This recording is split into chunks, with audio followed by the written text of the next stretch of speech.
So today I want to speak to everybody about what I like to call turning darkness into light.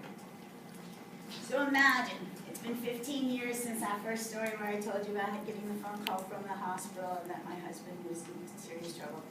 And I've lived through unimaginable grief and loss. In 2005, my daughter, my husband, and I packed up everything we had left and we moved here to Albuquerque.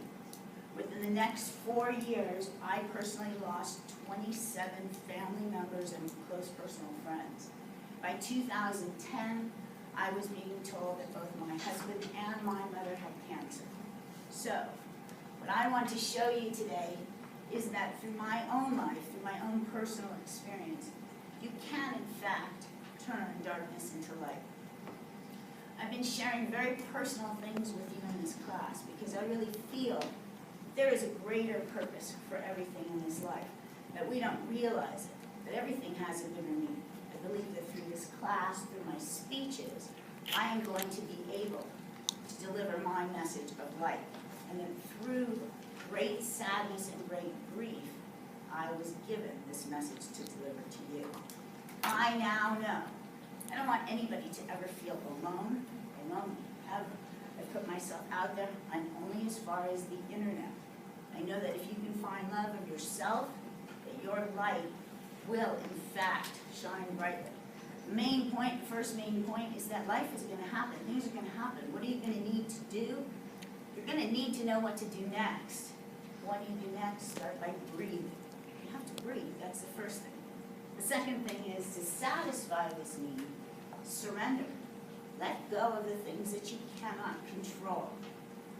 Breathe. I say go to yoga.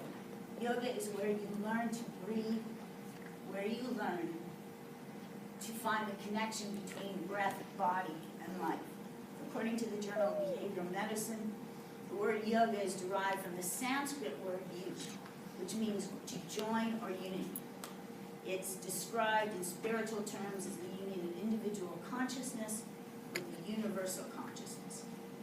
In another term, yoga is the union of mind and body for balancing and harmonizing the physical and mental functions. All of this is done through what we call the physical postures, which are asanas, breathing, which is our pranayamas, and meditation. Just imagine yourself, through time, through practice, and patience, simply feeling good about you.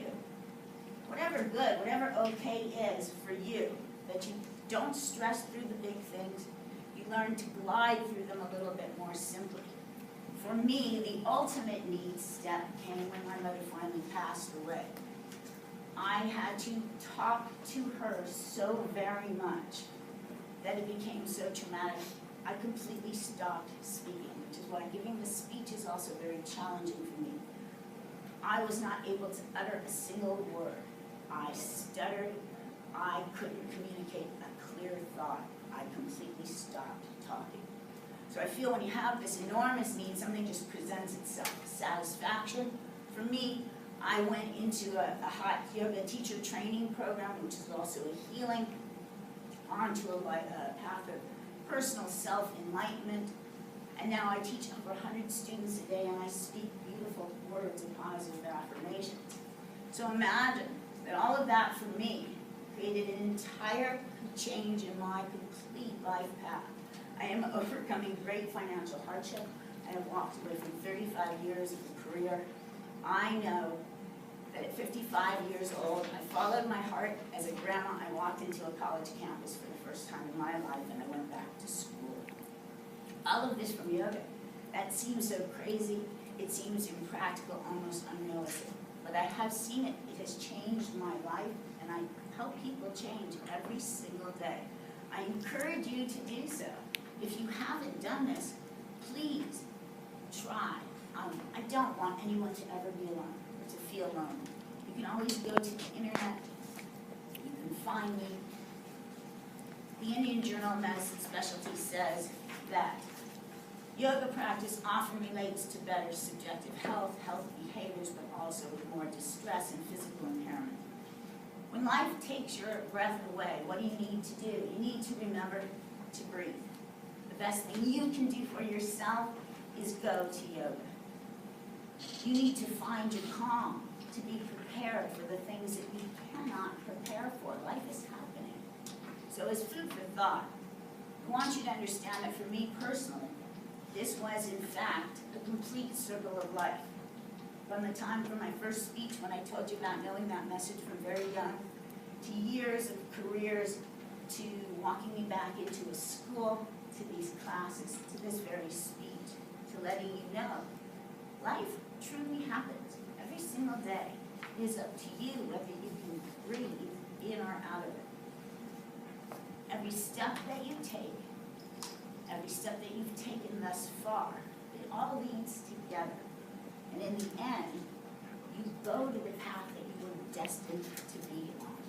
So stop, breathe, follow your heart, love yourself. Go take some yoga.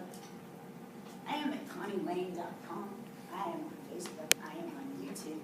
If you need to help, having help, I personally am out there. I'm there to help you. Life is happening. It's up to us, truly, to learn to breathe in and out. It's the best thing we